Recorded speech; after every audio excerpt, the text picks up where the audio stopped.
xilli walba oo la gaaro muddo dhamaadka madaxda Soomaalida waxaa bilowda dagaallo aan la aqoon ujeedkooda oo salka ku haya si joogitaanka kursiga waxaana dagaalkaas ku dhinta boqolaal dhalinyaro Soomaaliyeed ah oo aan aqoon sababta ay u dhimanayaan. waxaan warbixintan ku eegaynaa hogaamiyaha Puntland Siciid Cabdullaahi Dani oo muddo xileedkiisu si dhamaanayo iyo dagaalka uu rabo inuu ka rido gobolka Sool oo uusan wax qorshe amni ah ka yeelan 4 sano ee uu joogay xafiiska looga taliyo Puntland.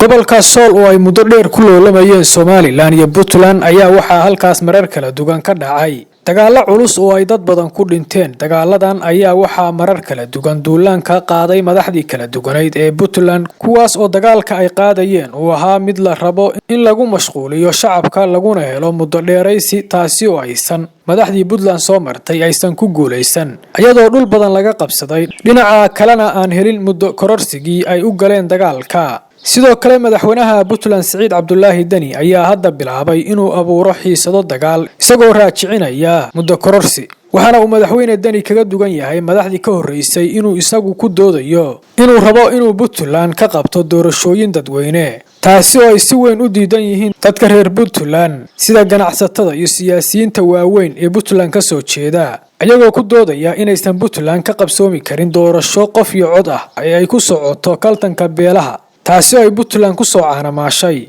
dhinaca kalena markii laga qiyaas qaato sida ay hadda waxyihiin waxay u badan tahay inuusan madaxweynaha Puntland Siciid Cabdullaahi Dani uusan guuleysan karin qorshihiisu isagoo aakhirka ku soo dhamaan doona wadadii ay mareen madaxdii ka horeysay ee Puntland soo xukuntay. dhinaca kalena Somaliland waxay xoojisay muddooyinkii la soo dhaafay dhaqdhaqaaqeeda gobolka Sool iyadoo ciidamo badan halkaas geysay waftiyo badan oo wasiiro iyo xildhibaano ka kooban u soo dirtay iyadoo markii ugu dambeysay madaxweynaha Somaliland Muuse Biixi Cabdi uu booqday jiidda hore ee Tukaraq isagoo halkaasi kula kulmay kumanaan ka mid ah ciidanka qaranka ee Somaliland. madaxweyne Biixi oo dhawaan samaystay 2 sano oo muddo kororsi ah culays badan ay ku hayaan mucaaradkiisu ayaa hadda isna waxa uu ku doodayaa inuu soo xiri doono xuduudaha ay Somaliland la wadaagto Puntland waxayna dhawaan ciidanka militariga Somaliland qabsadeen degmadii ugu dambeysay gobolka Sool ee Boocame taas ayaana waxa ay dabka ku sii shiday xiisada u dhaxaysa Puntland iyo Somaliland. dhinaca madaxweynaha Puntland Siciid Cabdullaahi Dani lama oga waxa ugu qorshaysan